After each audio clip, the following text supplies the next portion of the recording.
talking of career growth, we have these two politicians because politics is a career to politicians. We have these two young politicians, Babu Owino and Edwin Sifuna. So yesterday events were so intense there in KICC because you saw Edwin Sifuna when he was called to make his speech. He started by saying, "My name is ODM. I'm standing here in the capacity of ODM Secretary General." So, meaning whatever he was doing it according to the ODM constitution because those are the mandates of the Secretary General. And we have Babu Wino who said he can't join the murderer. And Edwin Sifuna went live saying that it is not a must he be the ODM Secretary General. He has served ODM for 7 years. So it will not be something big to remove him. Some of those positions are permanent.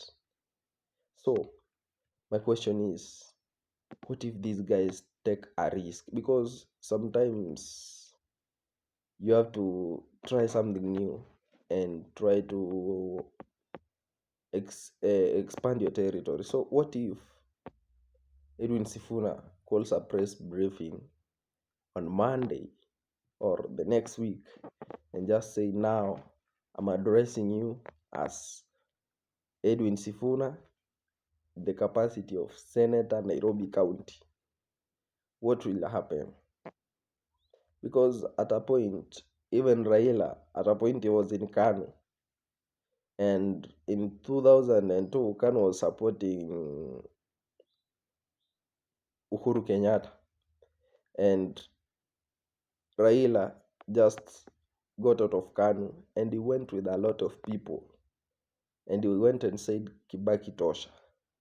Now, what if Edwin Sifuna, is this the right time for Edwin Sifuna to just get out of ODM and try to build his political career? We understand he don't have the money to do that, but will Kenyans support him? Babu Owino. Babu Owino is a very young and vibrant politician.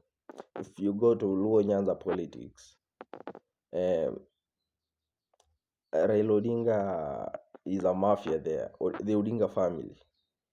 So, and they're not ready to leave the leadership, the Luo kingpin position. So, even if you look at Raila Odinga, Jaramogi Oginga never gave him the position. He just took it by force from his own father. So what stops Babu Wino from going forward? Because sometimes you have to build your own empire. No one will build it for you. If you don't blow your own trumpet, no one is going to blow it for you. So what if these two gentlemen blow their own trumpet right now?